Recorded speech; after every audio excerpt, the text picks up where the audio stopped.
however many tens of thousands, hundreds of thousands of Israelis go out and protest Netanyahu, which they can do because they're not threatened by doing that, it's not necessarily going to change the way this government, which is an extremist right-wing government, will behave.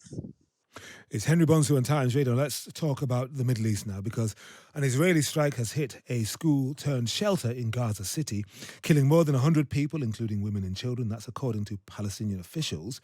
But the Israeli military have said that the strike on the school was targeting a Hamas command center within the building. Hamas has denied the presence of a base there.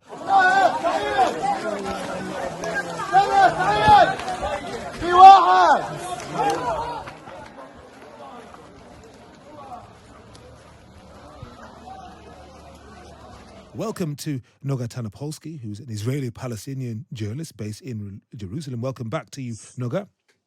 Hi, Henry. Hi. How is this being reported in Israel?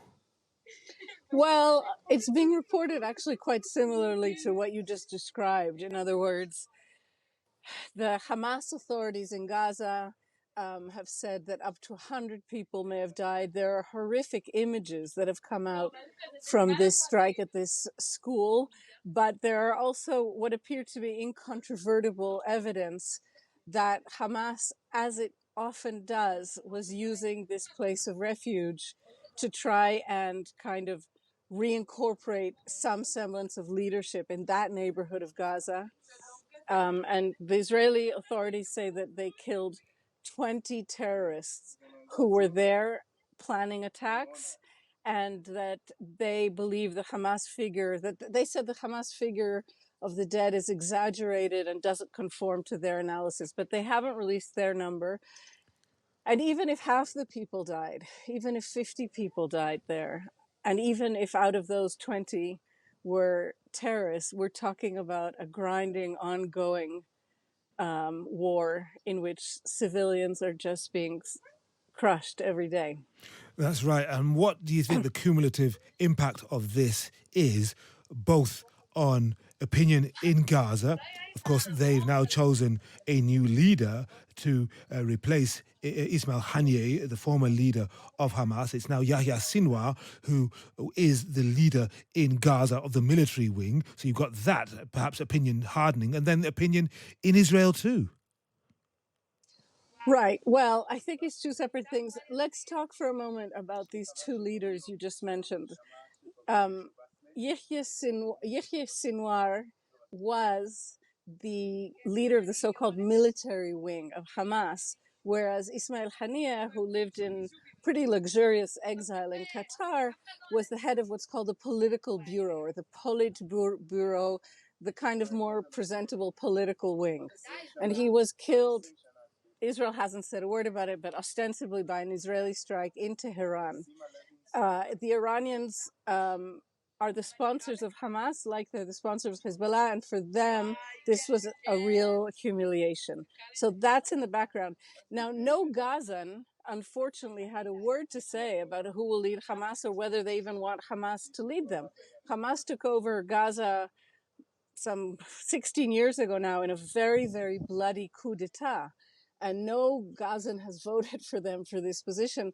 So, it's hard to say. Hamas, as we all know, are a very threatening bunch. It's been interesting to see in recent days, there have been more and more open cries by Gazans against Hamas, saying, how could you bring this disaster on us? You see it on Al Jazeera, you see it on social media. And those are brave people, or desperate enough people, who have dared to speak out against what they feel is the absolute and complete destruction of their entire lives. And Noga, since the... Yeah, go on, yes, give us the Israeli perspective. I was just going to say, on the Israeli side, there's an extremely unpopular prime minister, as you know, in office. And what we have so far is no comment at all from the Israeli government. Zero. It's a Saturday. It's the weekend. And we only have the statements that I cited to before from the Israeli army that are just unverifiable. I can't tell you if they're true or not true. No one really can, because we have no independent journalists and no independent observers there in Gaza on the ground. Yeah. And we've seen a number of school buildings targeted in recent weeks.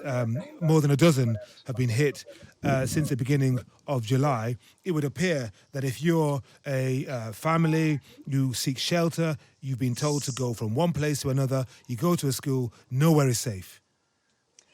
Yes, I think that is an accurate description of the feeling in Gaza. I think it's also an accurate description, Henry, of the modus operandi of Hamas, who have always operated using, what are called human shields, hiding in residential neighborhoods, in residential buildings, in schools, in some cases proven in UN schools.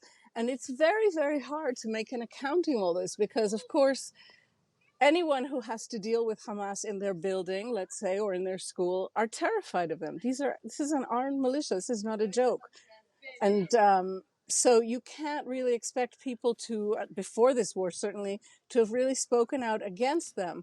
And this is something that the right wing in Israel, which is in power now, has used as a sort of excuse to say all Gazans are Hamas. Well, I mean, which is, of course, absurd because, I mean, right. that would be saying, I mean, every single person right. in the States is a Trumpist who wants to overthrow the Republic, or, I mean, it's insane. Right. I mean, and when you think about... It's opportunist, is what it is. It's opportunist.